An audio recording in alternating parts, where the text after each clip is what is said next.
¿Conoces el trastorno límite de la personalidad? En el podcast de hoy vamos a hablarte de este trastorno que es el más común de los trastornos de la personalidad entre la población.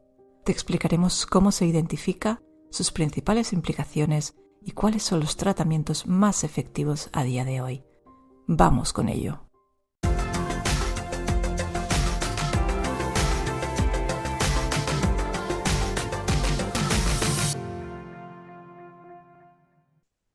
Pues aquí estamos en un nuevo episodio de la segunda temporada del podcast, Aunque nada cambie. Y hoy tenemos con nosotros a Glauco Valdivieso. Glauco es médico psiquiatra, es también psicoterapeuta e investigador. Y hoy va a hablarnos de los trastornos de personalidad, concretamente, y como habrás visto en la introducción, del trastorno límite de la personalidad. Conozcas este trastorno o no, yo te invito a que nos acompañes porque hoy va a ser de esos días que vamos a aprender muchísimo sobre la mente humana, sobre cómo funciona.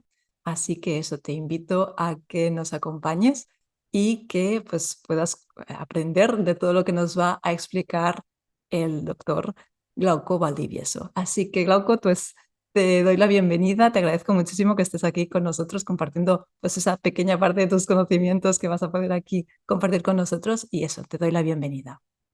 Muchas gracias, Monse, por la invitación. Yo muy gustoso poder aquí conversar contigo y hablar de este tema tan importante que es el TLP o trastorno límite de personalidad, que es una de las patologías dentro del área de la salud mental que implica un reto clínico y que también a su vez es muy incomprendida por muchos clínicos.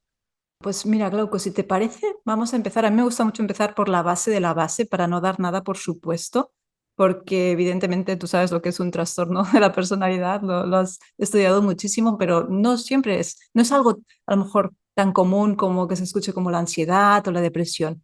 Entonces, para empezar, ¿podrías explicarnos un poco qué es esto de un trastorno de la personalidad y sobre todo quizá verlo con algunos ejemplos para que sea como más fácil de entender? Sí, claro. Bueno, en primer lugar, el trastorno límite de la personalidad es una condición de salud mental. Prefiero llamarlo una condición a como una enfermedad o una patología, ¿no? En el que se caracteriza porque hay un patrón de situaciones en donde prevalece una mala regulación de las emociones en donde la persona tiene dificultades para poder regularse, estabilizarse en cuanto a la intensidad de sus emociones en en diferentes momentos de su vida, ¿no?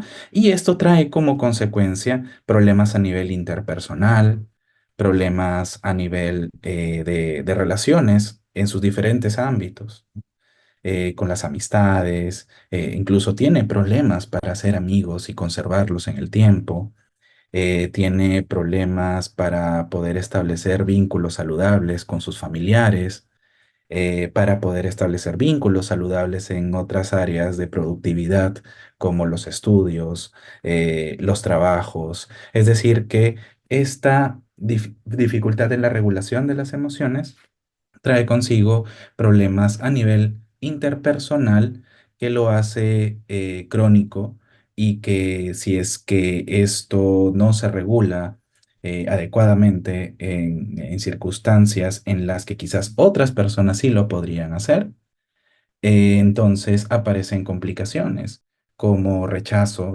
social, eh, sentimientos de vacío y eso a su vez alimenta deseos de autolesiones e intentos suicidas. Es decir, que trae consigo expresiones emocionales radicales, extremas, con la intención de regularse emocionalmente, no teniendo habilidades para poder hacerlo de formas pues saludables como quizás otros sí lo harían. Esto hablando del trastorno límite de la personalidad, ¿no? Pero a nivel de otros trastornos de la personalidad, o sea, ¿qué tienen en común los Mm, trastornos de personalidad para que las personas se puedan un poco entender qué es esto de un trastorno? ok. Eh, Cuando hablamos de un trastorno de personalidad, bueno, lo que mencionaba hace un momento son las particularidades del trastorno límite de personalidad, que bueno, básicamente tiene que ver con esta dificultad para regularse emocionalmente ante situaciones estresantes, ante la ausencia de habilidades propias para poder hacerlo. Pero en general los trastornos de personalidad deben de cumplir dos aspectos importantes. Uno, en primer lugar, es la identidad. La identidad, lo que es el self. Digamos que el núcleo de los trastornos de personalidad, o bueno, el núcleo de la identidad es cómo es que yo me reflejo en los demás y cómo yo considero que tengo cualidades, que tengo características propias que me diferencian de los demás, que tengo metas, que tengo fortalezas, pero a la vez también tengo debilidades. En un trastorno de personalidad, esto que tiene que ver con la identidad se desconoce. La persona no es consciente de esto que lo separa de los demás, ¿no? Y por ende trae también como consecuencia que haya alteraciones en esta segunda área también que se afectan los trastornos de personalidad, como es la capacidad para relacionarse con los demás, ¿no? O la capacidad interpersonal de mantener vínculos saludables. Es decir, que cuando hay una dificultad, una alteración, en la identidad, en el verme reflejado en los demás, en el sostener que yo me diferencio de los demás porque tengo características propias, únicas y que tal vez no cuento con habilidades o características que me van a permitir adaptarme a circunstancias estresantes. Entonces, por ende, trae problemas para poder adaptarme en el medio social, en diferentes áreas a lo largo del tiempo que son importantes para el desarrollo humano, como la familia, las amistades, el colegio, la universidad, en los trabajos, ¿no? Entonces, estas dos características, estas dos áreas, la identidad o el self y la capacidad para relacionarme interpersonalmente, es lo que caracteriza a un trastorno de personalidad como tal. Bueno, y se llama trastorno porque obviamente trae problemas de manera crónica a lo largo del tiempo, ¿no? Entonces, cuando ya esto lo tengo claro y sé que puede estar habiendo un problema en la personalidad, entonces hay diferentes rasgos que van a diferenciar a ese trastorno de la personalidad, porque seguramente muchos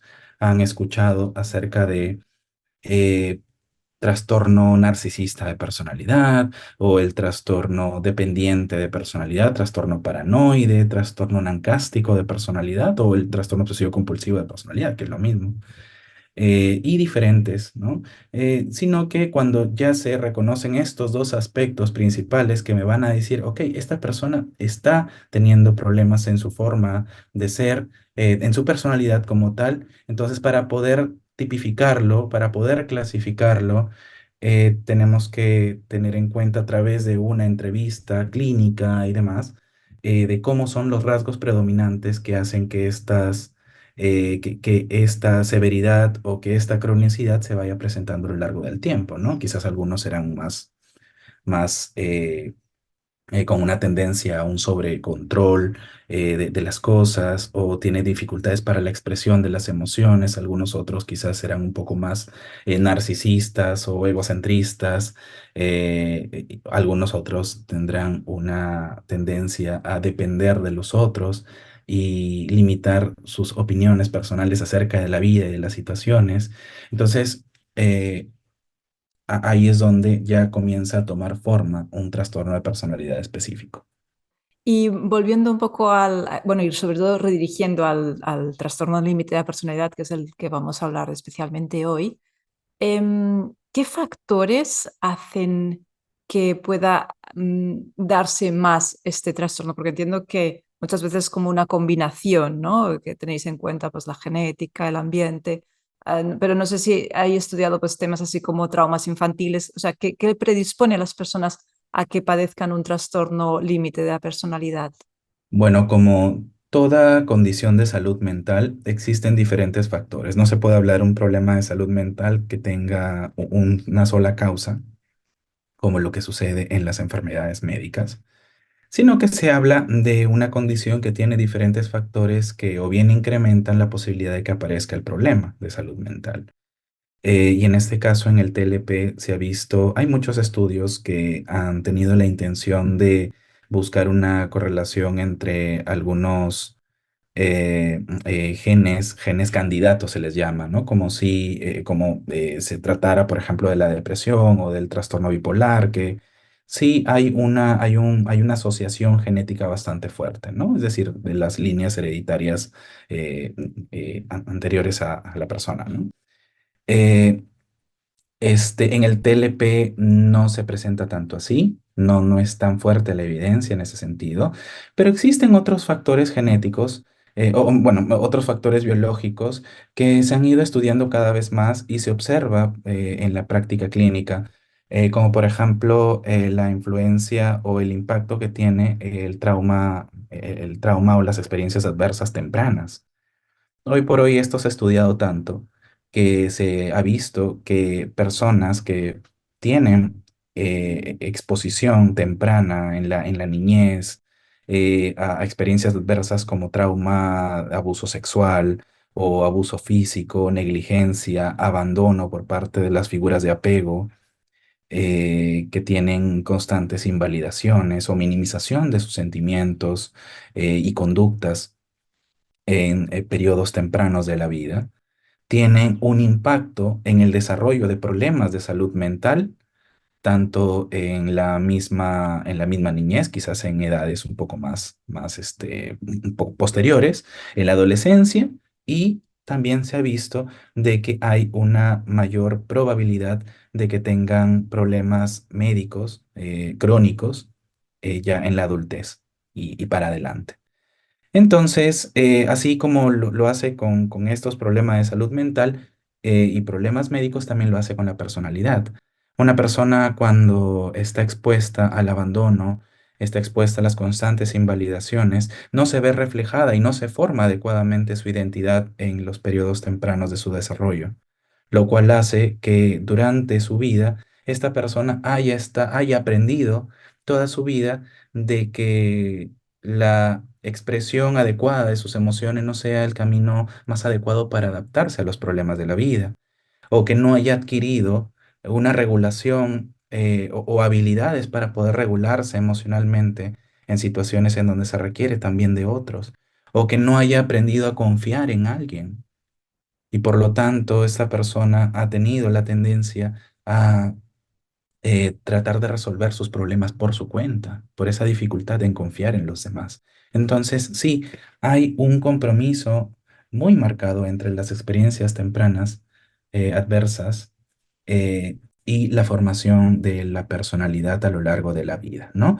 Y muchos pacientes que tienen TLP en la adultez, muchos de estos traen como antecedente una experiencia adversa, sea de cualquier tipo de abuso que haya tenido en la infancia y de constantes invalidaciones en la familia, en los espacios sociales en donde se ha desarrollado, como en el colegio, ha pasado por bullying, ha pasado por maltrato por alguna pareja, diferentes formas de maltrato que hoy por hoy pues se sabe que trae consecuencias graves en la vida de cada uno. Tiene todo el sentido, ¿no? Que estas experiencias que marcan tanto, pues al final la persona pues luego tenga muchas dificultades a la hora de regular sus emociones, ¿no? Es bastante comprensible. Entonces, te quería preguntar un poco, ¿vosotros cómo diagnosticáis? O sea, porque entiendo, hace un momento comentabas que hacéis una entrevista y así, pero aparte de pues, tener como claros un poco los síntomas que comentabas antes, ¿realizáis test? O sea, un poco cómo procedéis para hacer un diagnóstico. ¿Qué criterios tenéis más en cuenta a la hora del diagnóstico? Bueno, cuando se hace un diagnóstico en trastornos de personalidad o cualquier problema de salud mental, porque bueno, también es importante mencionar que cuando una persona con un problema de personalidad llega a la consulta, no llega solamente por ese problema, llega más comúnmente asociado a alguna otra comorbilidad psiquiátrica, sea depresión, sea trastorno bipolar, sea un trastorno de conducta alimentaria o un trastorno de estrés postraumático, que son de las comorbilidades más frecuentes en el trastorno límite de personalidad, ¿no? Tomándolo como ejemplo. Entonces, Cuando se evalúa a un paciente, hay que tener en cuenta que lo que es prioritario, lo principal, lo que se toma como referencia para un diagnóstico en salud mental es la entrevista clínica. Es decir, que se realiza una entrevista con la finalidad de tener una historia clínica del paciente basado en el por qué acude a la consulta, cuáles son sus motivaciones de tener esta consulta y lo que espera de la terapia, ¿no? Eh,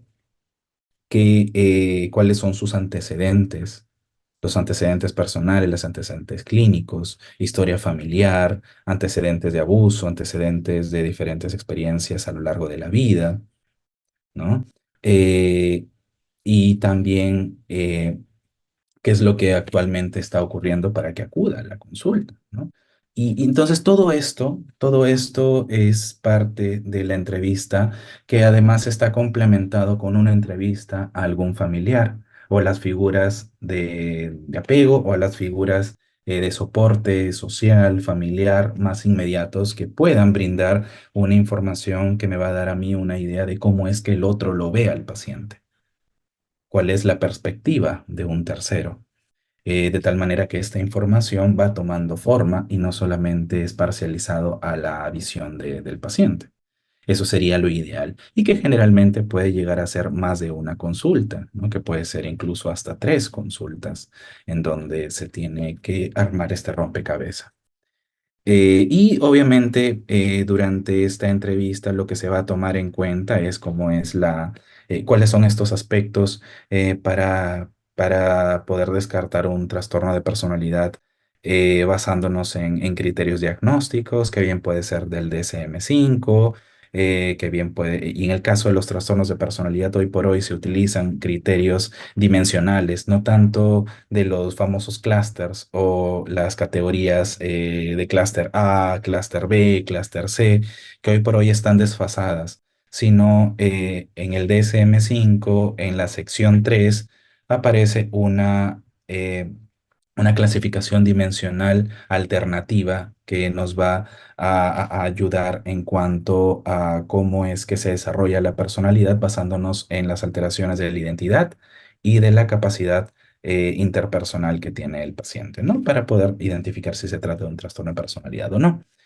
Y bueno, de acuerdo a las condiciones que tiene cada paciente, quizás hay duda diagnóstica. Existen algunos test o algunos instrumentos psicométricos que en realidad sirven como un complemento, pero no es determinante para establecer un diagnóstico. En algunos otros casos, quizás para evaluar un poco más con amplitud los diferentes rasgos de personalidad patológicos, se utiliza, por ejemplo, el test de Milon, ¿no? Que esto se puede realizar en conjunto con psicología para poder culminar con el proceso diagnóstico antes de poder empezar un tratamiento, porque un tratamiento no se puede determinar si es que no se tiene muy bien en claro cuáles son las diferentes aristas de la personalidad y del trastorno en general por el que se desea trabajar con el paciente. Parece muy interesante esto que trabajéis con los familiares, porque en el caso del trastorno límite de la personalidad, al menos, son como las personas allegadas están muy afectadas, ¿no? Realmente por el tipo de sintomatología que tienen estas personas. ¿Podrías hablarnos un poco de cómo les llega a afectar? Porque, claro, pues hay trastornos de personalidad que tienen mucha más incidencia, ¿no? En las personas de alrededor y en el caso del trastorno límite de la personalidad es uno de los más marcados, entiendo. ¿Podrías explicarnos un poco hasta qué punto llega a afectarles y cómo, bueno, pues a nivel general, cómo lo viven? Ujú. Bueno, es muy interesante la pregunta porque en general las familias sí se ven muy afectadas porque muchas de estas personas cuando tienen problemas de su personalidad por el mismo hecho de ser crónico, de estar presente a lo largo de su vida, se hacen cada vez menos conscientes de su necesidad por tener una terapia, su necesidad por mejorar sus aspectos de salud mental que los alejan de sus objetivos y los alejan de su capacidad para relacionarse con sus seres queridos. Y muchas veces acuden a consulta, sobre todo en el caso de adolescentes y adultos jóvenes, acuden a consulta por motivación de otros. por los padres, por la pareja o por algún amigo, ¿no? Que tiene la preocupación de esto, de lo que está pasando con este paciente, pero más aún porque la cosa ya se volvió muy seria. Y es que ya comienzan a presentar conductas suicidas, conductas autolesivas, complicaciones de otras comorbilidades psiquiátricas como trastornos de conducta alimentaria, por ejemplo, ¿no? Cuando se hace muy evidente y disfuncional las conductas como el tener atracones de comida e inducirse al vómito, o el de presentar cuadros de anorexia con síntomas restrictivos bastante importantes, o el de presentar una depresión mayor, severa, que obviamente que cuando cuando está junto con un trastorno de personalidad, esto se hace mucho más severo y hay un mayor riesgo de suicidio. Entonces, esto es algo que genera un impacto en los otros. Pero esta persona que tiene el trastorno de personalidad no siempre se hace consciente en un principio porque prácticamente toda su vida ha vivido así. La mayor parte de su vida y de forma crónica se ha sentido tan mal y con pobres capacidades para regularse emocionalmente en situaciones de estrés que ya lo normaliza y ve que no hay una esperanza. No le encuentra mucho sentido al tener que tener un tratamiento actualmente versus al cómo lo ha manejado con todo lo que ha podido a lo largo de su vida.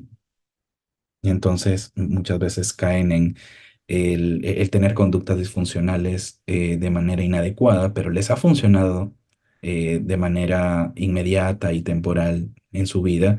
Por ejemplo, las autolesiones o el inducirse el vómito o el acudir a otras formas de autoagresión, que son maneras de cómo lidiar inadecuadamente, ¿no? Claro está, con la regulación de sus emociones, ¿no? Entonces, no le ven la necesidad de tener que tener un tratamiento en ese momento.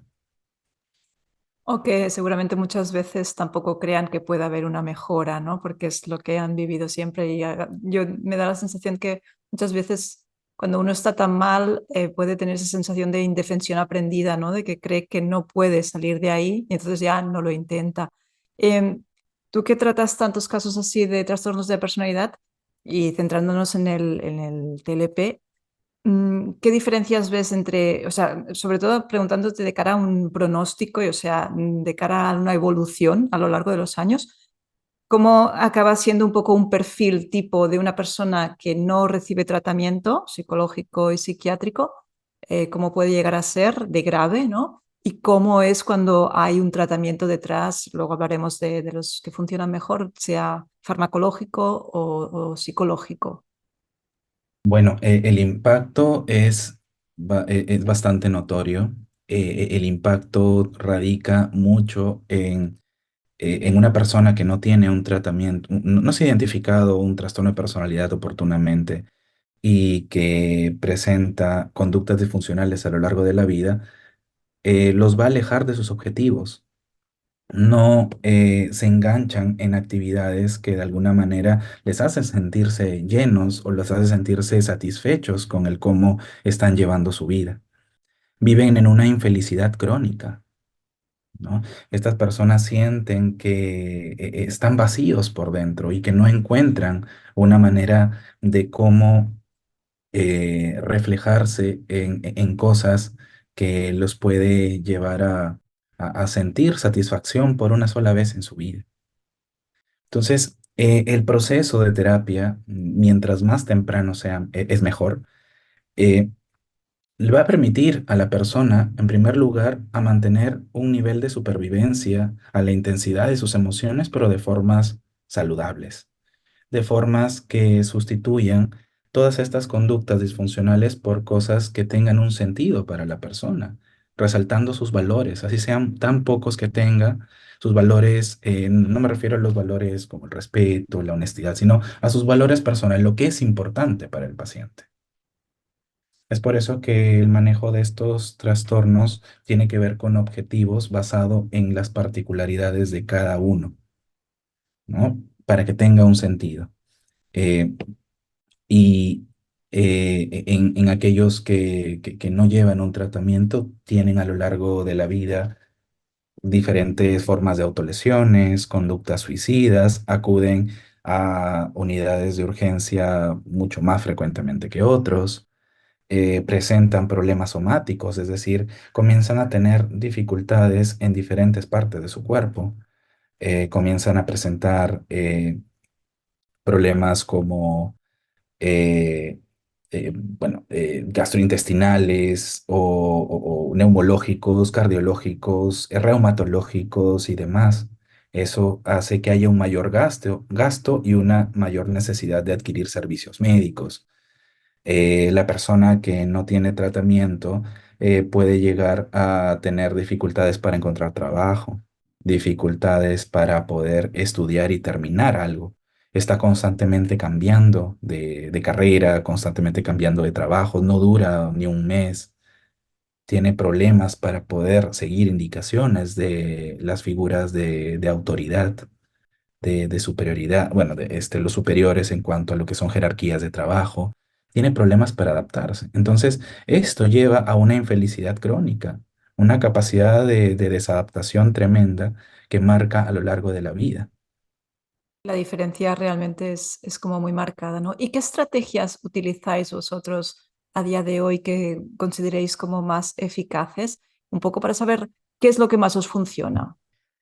Bueno, en cuanto a lo que es el manejo, una vez que se tiene un diagnóstico y nos queda claro de que se trata de un problema de personalidad, se tiene que evaluar cuál es el nivel de gravedad, es decir, cuáles son los síntomas que en ese momento están generando problemas graves, como por ejemplo el que haya agresividad, el que haya muy marcada impulsividad, el que haya un deseo de autolesiones o que haya un riesgo suicida bastante marcado, que hayan síntomas depresivos bastante fuertes, que forman parte también del problema de personalidad, pero a la vez también pueden haber coexistiendo con el trastorno de personalidad comorbilidades como el trastorno de ansiedad, trastorno depresivos. eh, Trastornos de conducta alimentaria, trastorno bipolar. Entonces, cuando identificamos estos síntomas y la presencia de un diagnóstico del eje 1, vamos a utilizar tratamiento farmacológico. ¿Por qué? Porque, bueno, en primer lugar, se debe tener en cuenta que los tratamientos integrales son mucho mejores porque la evidencia lo dice así, y también han aparecido diferentes terapias basadas en la evidencia, es decir, con estudios rigurosos de seguimiento y donde se ha visto que la aplicación de esta terapia versus placebo o versus controles tiene una mayor efectividad en cuanto a la reducción de los síntomas y la calidad de vida del paciente.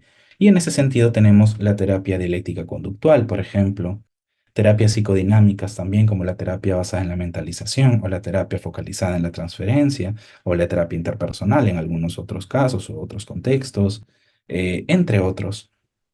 La terapia cognitivo-conductual, una serie de terapias que van a ayudar muchísimo en el paciente, sobre todo porque se caracterizan por un trabajo basado en objetivos. Entonces, la medicación con la psicoterapia van a ser de muchísima ayuda, en primer lugar, porque el paciente, para poder llevar una terapia y para poder reconocer los objetivos claros que va a tener que poner en marcha en el tratamiento, va a tener que estar libre de síntomas. No se puede trabajar con un paciente en donde hay mucha agresividad, o hay mucha irritabilidad, o hay mucha impulsividad, o hay sintomatología muy latente, porque más bien va a dificultar el enganche que éste va a tener para poder realizar un trabajo adecuado, ¿no? Con el terapeuta. Entonces, la medicación, por un lado, aborda la parte más superficial de la pirámide, que son los síntomas y el estilo de vida y sus dificultades en relacionarse y la deficiencia de habilidades de la persona. Y por debajo, la psicoterapia va a ayudar a que esta persona pueda readaptarse a las situaciones normales de la vida para poder adquirir habilidades que le permitan tener una vida que valga la pena ser vivida para ellos. Que bueno, una vez más, ¿no? Esa combinación de medicación y terapia que suele ser como mucho más efectiva muchas veces y que aunque yo me acuerdo, por ejemplo, cuando estudiaba que nos explicaban que los trastornos de la personalidad, pues claro, entre que las personas no suelen ser muy conscientes y así, pero también te estoy hablando de hace 25 años, ha pasado como mucho, ¿no? Desde entonces, pero qué esperanzador, ¿no? Que realmente las personas que pues asisten a terapia y siguen un tratamiento, pues puedan mejorar muchísimo su calidad de vida, por supuesto, ¿no? Para ir cerrando un poco la entrevista, Glauco, me gustaría preguntarte, sobre todo que las personas que puedan estar padeciéndolo más, sea porque se sientan identificadas y reconozcan que tienen ese tipo de trastorno, o los familiares, como comentábamos, o personas allegadas, ¿no? Como la pareja o las personas que a lo mejor trabajan con alguien que tenga este tipo de trastorno, ¿les podrías dar alguna recomendación tipo libro o alguna película o algo que pueda ayudarles a entender mejor? Porque muchas veces cuesta también entender al otro, ¿no? Sobre todo, bueno, en determinados casos, pues a lo mejor es como más difícil a lo mejor empatizar. Entonces, ¿alguna recomendación que se te ocurra así para que les podamos dar? Bueno, hay diferentes libros que son psicoeducativos, es más, hay instituciones, por ejemplo, hay una asociación de trastorno límite de personalidad americana, eh, si mal no recuerdo es NEA BPD, que tiene muchos materiales psicoeducativos para comprender un poco lo que es el TLP. eh, Hay muchos libros también acerca de lo que es el vivir con TLP y dirigido también para las familias, que es de una autora española que es Dolores Mosquera. Este muy conocida dentro del campo de los trastornos de personalidad, los trastornos de conducta alimentaria y sobre todo en lo que es el espectro del trauma. No tengo ahorita con mucha claridad el nombre del libro, pero tiene una variedad que puede ser de mucha ayuda para las familias y para pacientes. Eh, por otro lado, creo que una recomendación importante sería el de la validación. Es decir, a pesar de todo esto expresado eh, sobre el cómo se muestra un trastorno de personalidad, en especial el trastorno límite, creo que cuando nosotros vemos a una persona, conversamos con una persona, tratamos de ponernos por un momento en su pellejo, conociendo qué es lo que hay detrás, cuál es el trasfondo de su historia y de cómo esta persona hoy por hoy responde como responde, se siente como se siente, actúa como actúa. Es una manera de poder validar y de entender de cómo su vida llena de sufrimiento lo ha llevado a esa insatisfacción crónica que tiene por la vida. Eso se llama validar, tratar de entender los sentimientos del otro, ¿no? Tratar de comprender un poco su historia, lo que no significa que nosotros tengamos que estar de acuerdo con por las formas en las que esta persona trata de manejar su vida y manejar sus emociones, como un intento suicida, o autolesiones y conductas disfuncionales en general, sino que el validar a alguien, el entenderlo por ese lado, genera mayor confianza, genera mayor alianza, genera que esta persona se sienta comprendida por un momento y por lo menos da un poco de esperanza para poder buscar ayuda. Entonces creo que esta es una forma de cómo poder enganchar con alguien que está sufriendo, que conocemos en nuestro medio, sea un familiar o algún ser querido, y que podamos apoyarlo de esa manera, ¿no? Creo que es algo bastante práctico, que no solamente con estas personas tenemos que poner en práctica la validación, sino en general, en la vida y con nosotros mismos también. Totalmente de acuerdo, porque al final estas personas están sufriendo mucho, como tú dices. y el hecho de que no se sientan juzgadas, ¿no? De alguna manera y que, como dices tú, se sientan validadas ante pues, su manera totalmente inadecuada y disfuncional de actuar ante la vida, pero es que no saben hacerlo mejor, ¿no? Nadie está sufriendo porque quiera sufrir, eso es evidente, ¿no? Sino porque no tiene las herramientas, no las conoce, por múltiples motivos no ha llegado a aprender pues cómo hacerlo mejor ante la vida, ¿no? Entonces me parece fantástico. Dejaremos los enlaces en la descripción para que pues tanto esto de la asociación americana como la autora, como bueno, pues esto que has comentado, para que si alguien pues quiere interesarse sobre este tema, pues pueda pues clicar al link. Y Glauco, para ir terminando la entrevista, ¿dónde te pueden encontrar? Dinos un poco, porque yo, por ejemplo, yo te conocí a través de Instagram, qué tipo de contenido generas y también no solo online, sino también, pues como tú atiendes pacientes, ¿dónde te pueden encontrar a nivel presencial? Sí, bueno, yo tengo mi cuenta en Instagram que es doctor.valdivieso.psiquiatría. También mi página de Facebook que es Doctor Glauco Valdivieso, Psiquiatría y Salud Mental. También me pueden encontrar en la página del Instituto Peruano para el Estudio y Abordaje Integral de la Personalidad, que es www.ipep-personalidad.com. Y bueno, yo atiendo de manera tanto virtual como presencial en la ciudad de Lima, en la sede del Instituto IPEP, que es en donde mi centro de trabajo. Fantástico, pues dejaremos los enlaces también en la descripción para que cualquier persona que quiera seguirte o consultarte, empezar terapia contigo, pues pueda contactarte. Y nada, te quería agradecer muchísimo que hayas estado compartiendo este tiempo y sobre todo estos conocimientos con nosotros de un tema pues bastante específico, pero que yo creo que es muy importante porque el trastorno límite de la personalidad pues es el más prevalente, ¿no? Al final afecta a muchísimas personas y seguro que pues, hay muchas que están infradiagnosticadas, que no están diagnosticadas, que lo están padeciendo y todo lo que sea poder divulgar acerca de salud mental, pues es importantísimo para que vayamos haciendo que las personas cada vez encuentren más recursos y puedan sentirse mejor. Así que te agradezco muchísimo que hayas estado este ratito con nosotros y te envío un abrazo. Muchas gracias también y bueno, espero en alguna otra oportunidad volver a encontrarnos. Pues muchísimas gracias. Y a ti que nos estás viendo al otro lado, también agradecerte que hayas estado este ratito con nosotros. Recordarte que si no estás suscrito a nuestro canal de YouTube, puedes hacerlo, que una suscripción, un like se agradecen muchísimo. También que puedes activar la campanita de notificaciones para pues, recibir los próximos episodios, la notificación, y que si quieres o prefieres escucharnos por audio, pues puedes hacerlo a través de las principales plataformas de podcast. Así que nada, lo dicho, muy agradecida de que hayas estado aquí con nosotros. Te envío un abrazo y nos vemos en el próximo episodio de Aunque nada cambie.